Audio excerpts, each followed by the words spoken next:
Pinasosyal na ulam, di mo akalaing lutong bahay lang na ulam. Kaya ito, panoorin nyo at sundin itong aking gawang ulam na parang nasa mamahaling restaurant ka na rin kumain. Char!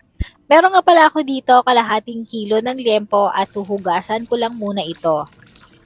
At papakuluan ko lang hanggang sa lumambot itong ating karne ng baboy.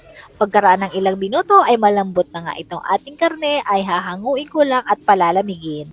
At sa malinis na kawali, ilalagay ko na lahat itong mga karne pero hindi pa naka-on ang ating induction cooker ha dahil ilalagay ko muna itong sibuyas, bawang, dahon ng laurel, pamintang buo at ang nagpapasarap nitong ating lulutuin ang Coca-Cola at isang baso ng tubig. Eto ha, ang Coke ay hindi lang pala sagot sa nanunuyong lalamunan, ay sagot din sa nagpapasarap na ulam. Titimplahan ko din ito ng mga pampalasa tulad ng onion powder, garlic powder at asin at nag-add na rin ako ng nor pork cubes.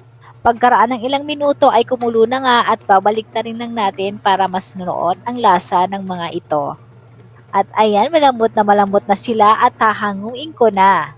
At syempre, yung pinakasabaw niya ay hindi natin itatapon dahil yan ang magpapasarap sa ating potahe. Tatanggalin ko lang ang mga ingredients na nilagay ko. At mas pasasarapin pa natin ito. Nag-add lang ako ng iba pang ingredients tulad ng soy sauce, Mamacita's barbecue marinade at oyster sauce. At pagkatapos ay simmer lang natin ito ng mga ilang minuto. At ayan, meron pa akong idadagdag dyan para mas lumapot itong ating sauce. Maglalagay ako ng 2 kutsarang cornstarch at dito na rin ako kukuha ng pang-dissolve natin. Wala pa tayo sa exciting part pero sarsa pa lang ang bango-bango na at ibuhos na natin lahat yan at imekos-mekos lang. At kamuntik ko na nga makalimutan itong ketchup na dagdag lasa at kulay dito sa ating potahe. At ayan, finish na at hahanguin ko lang at itatabi lang muna natin ito. At sa parehong pan at nalinis ko na nga rin ito, maglalagay lang ako ng kaunting mantika, ikalat lang natin ng oil at ibuhos na itong mga liempo.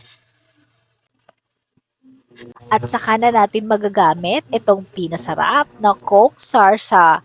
Ipapahid lang natin ito sa bawat liempo para lang siyang piniprito at the same time iniihaw.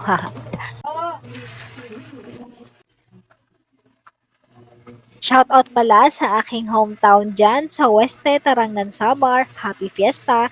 Gayahin nyo itong aking ginawa para bisita nyo tsak ang kabusugan nang sa gayon ay kahit isang bahay pa lang ang napuntahan, tsak busog na yan. Charis! At ayan, malapit na natin matikman at huwag ka lang magsasawa kakapahid ng sauce para mas lalong masarap ito pag naluto.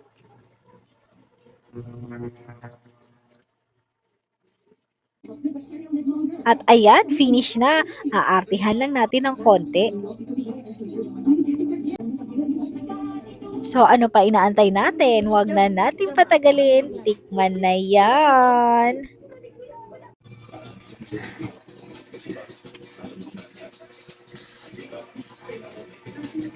Lambot.